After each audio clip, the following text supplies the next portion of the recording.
जय श्री कृष्णा मित्रों, आप सभी का आज की अलौकिक कथा में स्वागत है। आज हम आपको सुनाने जा रहे हैं महाशिवरात्रि की महान कथा। प्रिय मित्रों, एक बार की बात है, भगवान शिव जी आदिशक्ति माता पार्वती के साथ कैलाश पर्वत पर विराजमान थे।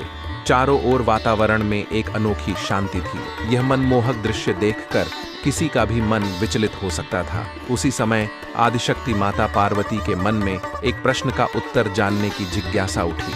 तभी उन्होंने बहुत ही व्याकुल मन से भगवान शिव जी से कहा, हे नाथ, आज मैं आपके मुख से महाशिवरात्रि का महात्म्य सुनना चाहती हूँ और यह जानना चाहती हूँ कि वह कौन सी स्त्रियां हैं जिन्हें शिवलिंग पर जल नहीं चढ़ाना चाहिए। माता पार्वती का प्रश्न सुनकर भगवान शिव जी मंद मुस्कान के साथ बोले, हे देवी पार्वती, आज आपने संसार के हित के लिए अति उत्तम प्रश्न किया है। हे देवी, जो भी स्त्री पुरुष इस महाशिवरात्रि की कथा को सच्ची श्रद्धा से मेरा चिंतन करते हुए सुनता है, उसके सहस्त्रों पाप नष्ट हो जाते हैं। इस कथा का श्रवण करने मात्र से मनुष्य के घर के दुख दरिद्र समाप्त हो जाते हैं, उसके सभी मनोरथ पूर्ण हो जाते हैं और उस पर स्वयं मेरी कृपा दृष्टि बनी रहती है। मित्रों, भगवान शिव जी की यह बात सुनकर माता पार्वती हाथ जोड़ते हुए कहती हैं, हे नाथ, आप कथा कहिए। मैं आपको वचन देती हूँ कि इस कथा को ध्यान पूर्वक पूरा सुनूंगी और इस कथा का समस्त लोगों में प्रचार प्रसार करूंगी। तभी भगवान शिव जी कथा सुनाते हुए कहते हैं, हे देवी, पूर्व काल की बात है। दक्षिण देश में दंडकारण्य नाम का एक विशालकाय वन था। उसी वन में एक शिकारी रहता था जिसका नाम विश्वरूप था। वह अत्यंत ही दुष्ट और क्रूर स्वभाव का था। उसके अंदर तनिक मात्र भी दया भाव नहीं थी। वह सदैव क्रूरता के काम किया करता था। वह प्रतिदिन सुबह उठकर वन में चला जाता और वहां जाकर मृग को तथा अन्य पशुओं को मारकर उन्हें अपना शिकार बना लेता था। आगे भगवान शिव जी कहते हैं, हे देवी, उन बेजुबान और असहाय जानवरों को मारते समय उसे थोड़ा सा भी भय नहीं लगता है। वह इतना दुष्ट था कि जंगल से आने जाने वाले राहगीरों को लूट लेता था। यदि कोई राहगीर धन देने से मना कर देता तो उसे वह मृत्यु के घाट उतार देता था। उसने अपने जीवन काल में कभी कोई पुण्य का कार्य नहीं किया था। इस प्रकार से पाप कर्म करते हुए उस दुरात्मा शिकारी को बहुत समय बीत गया। फिर एक दिन महाशिवरात्रि के व्रत का दिन आ गया, किंतु मित्रों, वह दुष्ट शिकारी तो नास्तिक था। उसके अंदर भगवान के प्रति कोई श्रद्धा भाव तो थी नहीं, इसलिए उसे महाशिवरात्रि व्रत के बारे में कुछ भी नहीं पता था। जब वह सुबह उठा तो उसकी पत्नी और माता पिता भूख से पीड़ित होकर उसके पास आए और उससे विनती करते हुए बोले, हे वृक्ष, हम सबको बहुत भूख लगी, कृपया जंगल से जाकर कुछ खाने के लिए ले आइए। अपनी पत्नी और माता पिता के निवेदन करने पर वह शिकारी तुरंत उठा और झोपड़ी के अंदर गया। धनुष बाण उठाया और पीने के लिए एक पात्र में पानी भरकर शिकार करने के लिए जंगल की ओर चला गया। मित्रों, उस दिन शिकारी विश्वरूप ने सारा दिन जंगल में शिकार की खोज की, परंतु उसे जंगल में ना कोई हिरण दिखा और ना कोई अन्य जानवर दिखा। वह दिन भर हाथ में धनुष लेकर जंगल में इधर उधर घूमता रहा, लेकिन उसे भोजन की प्राप्ति के लिए कोई भी जानवर नहीं मिला और इधर शाम भी हो रही थी। भगवान सूर्यदेव अपने प्रकाश की अंतिम लालिमा बिखेर रहे थे। यह देखकर वह शिकारी बहुत व्याकुल हो उठा और सोचने लगा, आज तो कोई भी शिकार नहीं मिला। घर में बच्चे मेरे आने की राह देख रहे होंगे। मेरे माता पिता जो भूख से व्याकुल होकर मेरी राह देख रहे हैं, उनका क्या होगा? उनकी क्या दशा हो गई होगी? उनके लिए मुझे कुछ न कुछ भोजन लेकर ही घर लौटना चाहिए, अन्यथा वह भूख के कारण अपने प्राण त्याग देंगे। यह सोचकर वह शिकार की खोज में जंगल के भीतर चला जाता है। तभी उसकी नजर एक सरोवर पर पड़ी। सरोवर को देखकर उसके मन में खुशी की उमंग जागृत हो उठी और वह सरोवर के समीप खड़ा होकर सोचने लगा, कोई न कोई प्राणी सरोवर में पानी पीने के लिए आएगा। उसी समय मैं उस पर अपने धनुष बाण से प्रहार कर दूंगा और उसे अपना शिकार बना लूंगा, फिर उसे अपने साथ घर ले जाऊंगा। ऐसा निश्चय करके वह एक विशालकाय बेल के वृक्ष पर चढ़कर बैठ गया और सरोवर पर अपने शिकार के आने की राह देखने लगा और सोचने लगा, पता नहीं कब कोई प्राणी पानी पीने के लिए आएगा और कब मैं उसे मारूंगा। मित्रों, शिकार की प्रतीक्षा करते करते शाम हो चुकी। उधर सूर्यदेव अस्त हो चुके, किंतु उस सरोवर पर कोई भी प्राणी पानी पीने नहीं आया। वह शिकारी भूख प्यास से पीड़ित होकर उसी पेड़ पर बैठा रहा। थोड़ी देर बाद रात्रि का पहला पहर प्रारंभ हो गया। तभी उस सरोवर के पास एक हिरनी उछलते कूदते हुए पानी पीने के लिए आती है। मित्रों, उस हिरनी को सरोवर के पास देखकर उस शिकारी को बहुत खुशी हुई और उसने तुरंत उस हिरनी को मारने के लिए अपने तरकश से बाण निकाला और धनुष पर रखकर प्रत्यंचा खींची। उसी समय पात्र में रखा हुआ जल और कुछ बेलपत्र नीचे गिर पड़े। मित्रों, वह जल और बेलपत्र उस वृक्ष के नीचे एक प्राचीन शिवलिंग था। उसके ऊपर जा गिरे जल और बेलपत्र के शिवलिंग पर गिरने से उस शिकारी की पहले पहर की पूजा संपन्न हो गई, जिससे अनजाने में ही उस शिकारी के समस्त पाप तत्काल नष्ट हो गए। उधर वृक्ष से जब जल गिरा तो उसकी आवाज सुनकर हिरनी सतर्क हो गई और उसने वृक्ष की ओर देखा तो पेड़ पर एक शिकारी अपने हाथ में धनुष की प्रत्यंचा खींचकर उसका शिकार करने के लिए निशाना लगा रहा था। शिकारी को देखकर वह हिरनी घबरा गई और उसने डरते हुए शिकारी से कहा, हे व्याध, ठहर जाओ, कृपया मेरा शिकार मत करना, अन्यथा तुम्हें पाप लगेगा। मित्रों, हिरनी की यह बात सुनकर शिकारी जोर जोर से हंसने लगा और उसने हंसते हुए कहा, हे हिरनी, आज मेरे परिवार के लोग भूखे हैं, इसीलिए मैं तुम्हें मारकर अपने साथ ले जाऊंगा और उनकी भूख मिटाऊंगा। शिकारी की यह बात सुनकर वह हिरनी अत्यंत दुखी हो गई और सोचने लगी, अब मैं क्या करूं? इस शिकारी से खुद की रक्षा कैसे करूं? ऐसा विचार करके उस हिरनी ने शिकारी से विनती करते हुए कहा, हे व्याध, मुझे मारकर मेरा मांस खाने से यदि तुम्हारे परिवार के लोगों की भूख मिटती है तो ठीक है, तुम मेरा शिकार अवश्य कर लेना, किंतु मेरी बात सुनो, इस समय मेरे सभी बच्चे भूखे हैं। मैं तुम्हारे हाथों मरने से पहले एक बार अपने बच्चों से मिलना चाहती हूँ और उन्हें अपने पति को सौंपकर जल्द ही आपके पास लौट आऊंगी। कृपया मुझे अपने बच्चों से एक बार मिलने की अनुमति दे दीजिए। मैं आपको वचन देती हूँ कि मैं बच्चों से मिलने के बाद अवश्य आऊंगी। आगे की कथा सुनाते हुए भगवान शिव जी माता पार्वती से कहते हैं, हे देवी, उस असहाय हिरणी के यह बात सुनकर वह निर्दयी व्याध जोर जोर से ठहाके मारकर हंसने लगा। उसे हिरणी की बातों पर यकीन नहीं हुआ और उसने दोबारा से उस पर निशाना लगा दिया। ये देखकर वह हिरणी बहुत डर गई और करुण स्वर में भयभीत होकर उस शिकारी के सामने विनती करते हुए बोली, हे व्याध, मैं तुम्हारे सामने शपथ खाती हूँ कि मैं अपने बच्चों को उनके पिता के पास सौंपकर अवश्य लौट आऊंगी। यदि मैं लौट कर नहीं आई तो मुझे ऐसा पाप लगेगा जैसे किसी ब्राह्मण को वेद ग्रंथों को बेचने पर लगता है, और पति का अपमान करने वाली तथा व्यभिचार करने वाली स्त्री को जो पाप लगता है उससे भी कठोर पाप मुझे लगेगा। यदि मैं लौट कर नहीं आई तो मित्रों, ऐसी कठोर शपथ खाने के बाद वह हिरणी चुप हो गई। उस हिरणी के मुख से ऐसे वचन सुनकर उस शिकारी को उस हिरणी पर विश्वास हो गया और वह कहने लगा, हे हिरणी, ठीक है, अब तुम अपने बच्चों से मिलने के लिए जाओ और जल्दी लौट कर वापस आ जाना। मैं इसी सरोवर के पास तुम्हारे वापस आने की प्रतीक्षा कर रहा हूँ। फिर वह हिरणी शिकारी का धन्यवाद करते हुए बहुत ही प्रसन्नता के साथ सरोवर में पानी पीकर अपने बच्चों से मिलने के लिए चली गई। इतने में ही रात का पहला पहर शिकारी के द्वारा जागते ही जागते बीत गया और रात्रि का दूसरा पहर शुरू हो गया। तभी सरोवर के पास उस हिरणी की बहन आ गई जो अपनी बहन को खोज रही थी।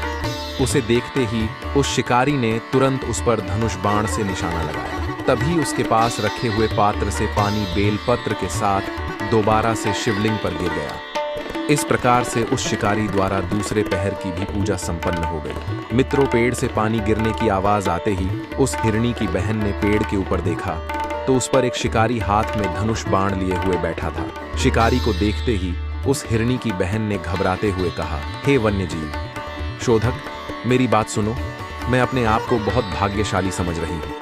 आज मेरा जीवन सफल हो जाएगा क्योंकि मेरे इस शरीर को खाने से किसी की तृप्ति हो रही है, परंतु तुम मुझे अभी मत मारना। घर पर मेरे छोटे छोटे बच्चे हैं जो मेरे आने की प्रतीक्षा कर रहे हैं।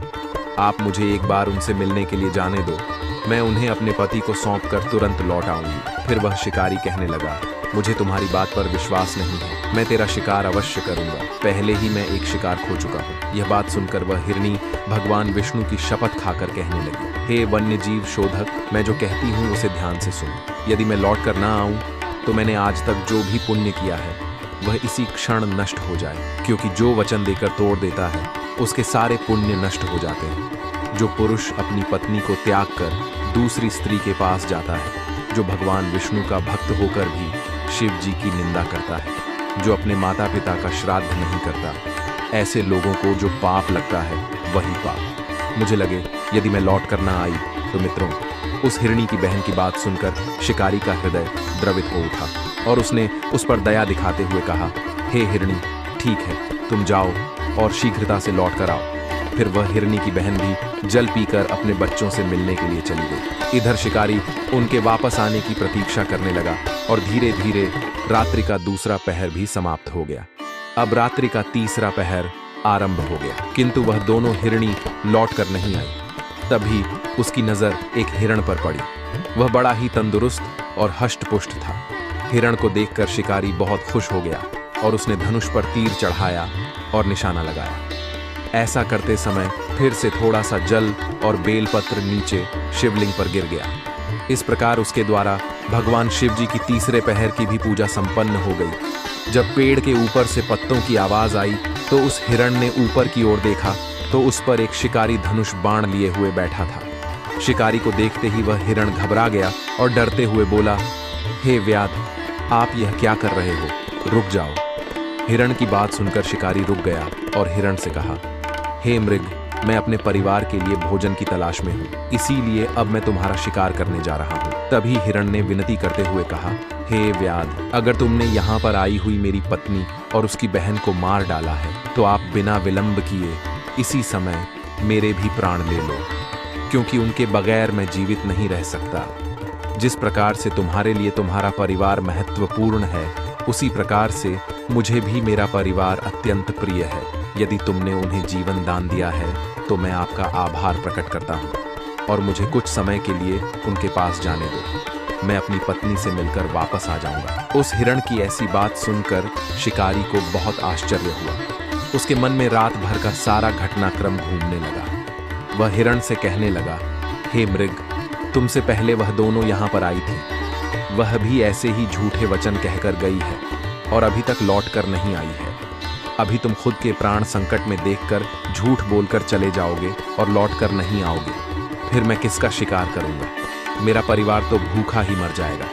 शिकारी को क्रोध में देखकर उस हिरण ने कहा, हे व्याध, मैं जो कुछ भी कहता हूं उसे ध्यान से सुनो। मैं कभी झूठ नहीं बोलता। यह समस्त संसार विश्वास और सत्य पर चल रहा है। जिसके वचन झूठे होते हैं उसका पुण्य उसी क्षण नष्ट हो जाता है।